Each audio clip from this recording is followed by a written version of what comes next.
Passport verification নিয়ে বারংবার নানান রকম কথা সামনে আসছিল। সেখানে রাজীব কুমার বলছে যে এটা পাসপোর্ট ভেরিফিকেশনে পুলিশের সরাসরি কোনো ভূমিকা নেই।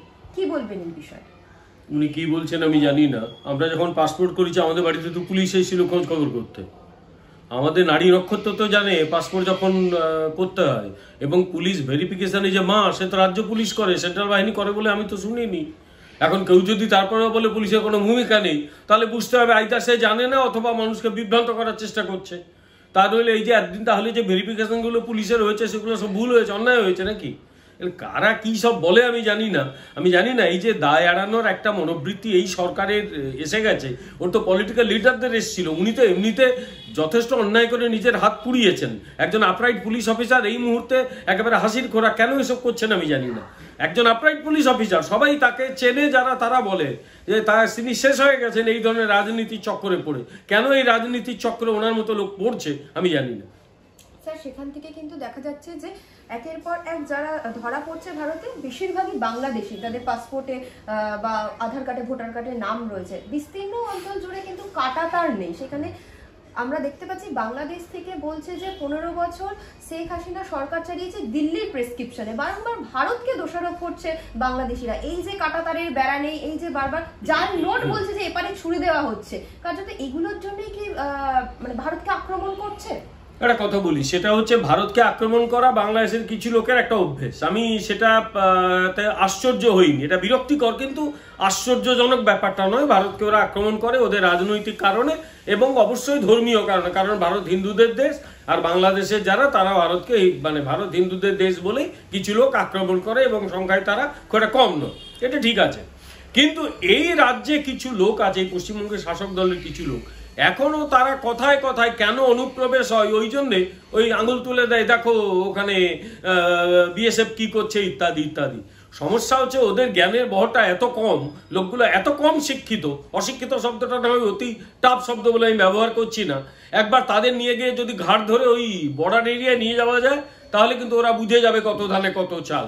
প্রথম কথা, পশ্চিমবঙ্গ এবং বাংলাদেশের যে বর্ডার 2000 কিলোমিটারের প্রায় বেশি, 2200 কিলোমিটারের বেশি বর্ডার, সেই বর্ডারটা আমরা ইংরেজিতে বলি পোরাস বর্ডার। পোরাস কথাটা মানে ফুটো ফাটা বর্ডার। ওটাকে কখনোই পুরোপুরি ওয়েল সিকিউর করা যাবে না, কারণ সেখানে নদী, নালা, জঙ্গল, খাল, বিল অনেক কিছু রয়েছে, যার ভেতর দিয়ে কখনোই সেখানে পুরোপুরি 100% সিকিউর করা যায় না। আরে 100% সিকিউর বর্ডার তো আমেরিকা করেছিল মেক্সিকোর বিরুদ্ধে, তারপরেও দেখা গেল মেক্সিকো থেকে হুড়ুড় করে লোক আমেরিকা ঢুকছে। ফলে যে যখন অন্য দেশে ঢোকে সেগুলোকে আটকাতে হয়, আর না আটকাতে পারলে খুঁজে বার করতে হয়। আমেরিকা যেরকম খুঁজে বার করছে, এবং ডোনাল্ড ট্রাম্প ক্ষমতায় এলে 20 জানুয়ারির পর এই খুঁজে বার করার ব্যাপারটা আরো শক্তপোক্ত হবে এবং তাদের ঘাট ধরে বার করতে হবে দেশ থেকে। আমাদের এখানে সমস্যা হচ্ছে, আমাদের এখানে পলিটিশিয়ানদের তো কথাবার্তা বদলে যায়, তাদের অ্যাটিটিউড বদলে যায়। ঠিক যেরকম 2005 সালে সম্ভবত বর্তমান মুখ্যমন্ত্রী তখন লোকসভার মেম্বার, তিনি সেই সময়ে যিনি লোকসভায় প্রিজাইড করছিলেন, সেই দিন সোমনাথ চ্যাটার্জি স্পিকার ছিলেন না, উনি ছিলেন ডেপুটি স্পিকার, যদ্দূর নাম জানি চরণজিৎ সিং আটাওয়ালে। ওই চরণজিৎ সিং আটাওয়ালে মুখের ওপর কাগজপত্র ছুঁড়ে বেরিয়ে এসেছিলেন। তিনি বলেছিলেন যে পশ্চিমবঙ্গে 1 কোটির বেশি লোক ঢুকে বসে আছে ইয়েতে কি বলে আমাদের ভোটার লিস্টে, এবং তারা এখানে ভোট দিচ্ছে, সেই ভোটের জন্য সিপিএম জিতছে। উনি তো বেরিয়ে চলে এসেছিলেন এইটা করে। তারপরে তিনি নিজেই উল্টো গান গাওয়া শুরু করেছেন। কেন? তিনি প্রথমে তো বলেছেন আমি এরকম কিছু করিনি, কিন্তু সবাই জানে, খবর কাগজে তার ছবিও রয়েছে, উনি পদত্যাগ করেছিলেন। পরে যখন সিএ হলো, তো সিএ তো তা পরিষ্কার হয়ে গেল যে ওনাদের অ্যাটিটিউড তো পরিষ্কার হয়ে গেল। ওনারা তো বললেন যে এখানে নাকি কোনো অনুপ্রবেশকারী নেই, ভোটার লিস্টে কোনো অনুপ্রবেশ হচ্ছে না, ভোটার লিস্টে কোনো অনুপ্রবেশকারী নাম নেই।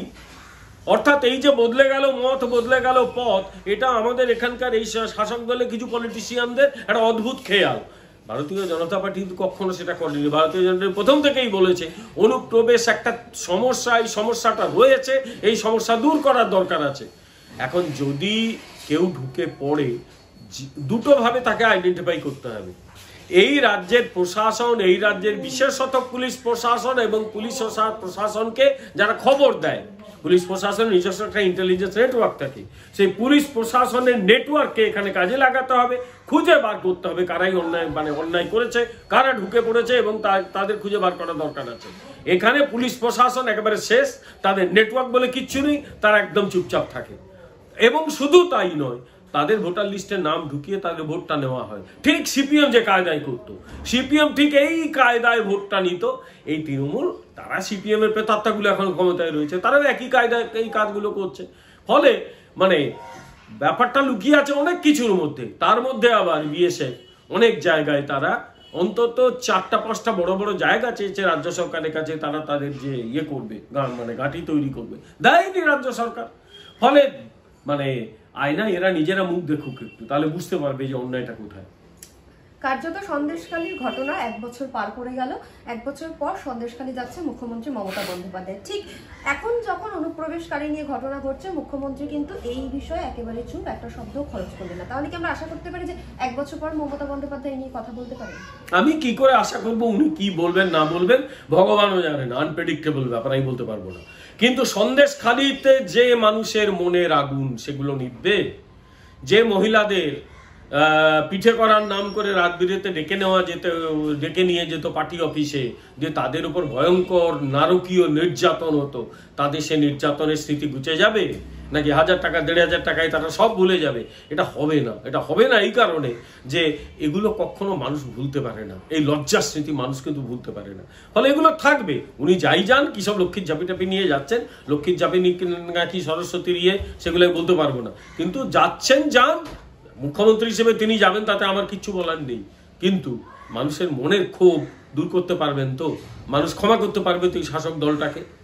সেখানে কিন্তু একটি চাঞ্চল্যকর অভিযোগ সামনে এসেছে কিছুদিন আগে, যে অভিষেক বন্দ্যোপাধ্যায়ের নাম করে নাকি বিজেপি বিধায়ক টাকা তুলছে। সেখানে শতরূপ ঘোষ মন্তব্য করছে ওরা তো একই দলের, এই দলের লোক ওই দলের নাম করে টাকা তুলবে, এটা নতুন কি? সিপিএম এর লোকগুলো হচ্ছে পাক্কা অশিক্ষিত মূর্খ, ওদের কথার আমি উত্তর দেবো না, কারণ ওরা নিজেরা গোল্লা পেয়েছে, এই জন্যই মানুষ ওদের দুচ্ছাই করে লাঠি জাটা মারে, ওদের কথার উপর কোনো উত্তর দেবো না।